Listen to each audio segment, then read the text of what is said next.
আসসালামু আলাইকুম এভরিওয়ান। জিএক্সওয়ার্স 3 সিরিজে আপনাকে স্বাগতম। সো আজকের এই ভিডিওতে আমরা দেখব জিএক্সওয়ার্স 3 তে কিভাবে মুভ ইনস্ট্রাকশন ইউজ করা হয় বা আমার মুভটা বেসিক্যালি কখন ইউজ হয় যে আমার একটা একটা ভ্যালু এই স্থান থেকে ট্রান্সফার করে আরেকটা স্থানে সেম ভ্যালুটা পাঠানো, তখন মুভ ইনস্ট্রাকশনটা ইউজ করা হয়।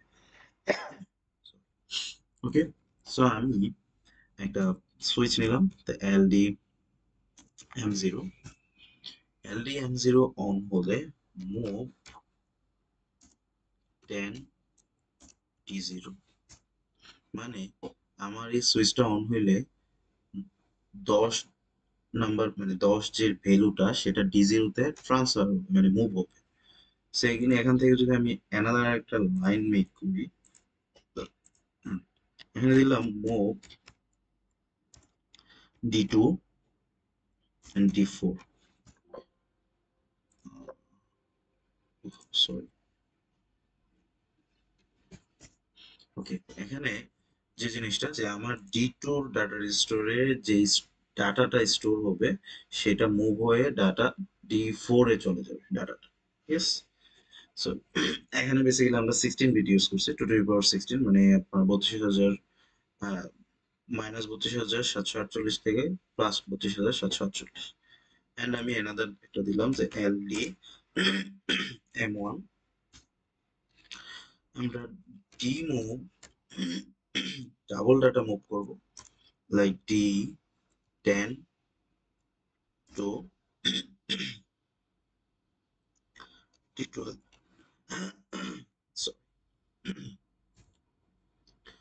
ওকে, আমি আমার প্রোগ্রাম ডান। আমি যদি রিবিল্ড করি,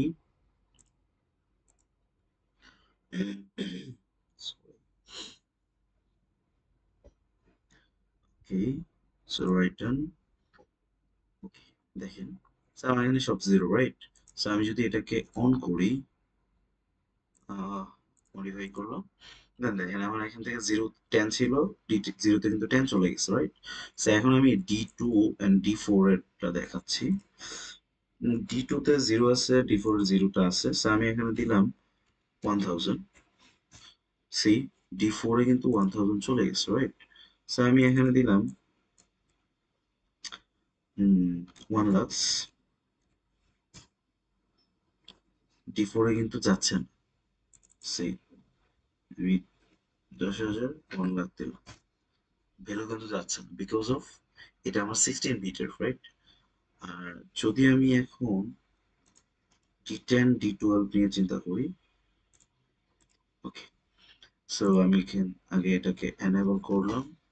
ওকে, সো আমি D10 এ দিলাম লাইক 5000, D12 কিন্তু 5000 চলে গেছে, রাইট? সো আমি এখানে দিলাম 5 লাখ। দেখেন D12 কিন্তু 5 লাখ চলে গেছে বিকজ অফ এটা 32 বিট, মানে 2 টু দি পাওয়ার 32। যখন আমার মানে 32 বিটের ডাটা মুভ করতে হবে তখন আমার ডাবল ডি মুভ দিয়ে ডাটার ডাটাটাকে মুভ করাতে হবে। আর যখন 16 বিটের তখন জাস্ট মুভ নিয়ে কাজ করবে। এখানে বেসিক্যালি যে কাজটা করতেছে, D2 এর ভ্যালুটা D4 এ পাঠাচ্ছে, আর এখানে যে কাজটা করতেছে D10 এবং D11, এই দুইটা ডাটা বিটের ডাটা সে D12 এবং D13 এ পাঠাচ্ছে। এই ছিল মুভ ইনস্ট্রাকশন। নেক্সট ভিডিওতে আমরা এফ মুভ, পি মুভ সম্পর্কে ইনস্ট্রাকশনটা দেখব। আল্লাহ হাফেজ।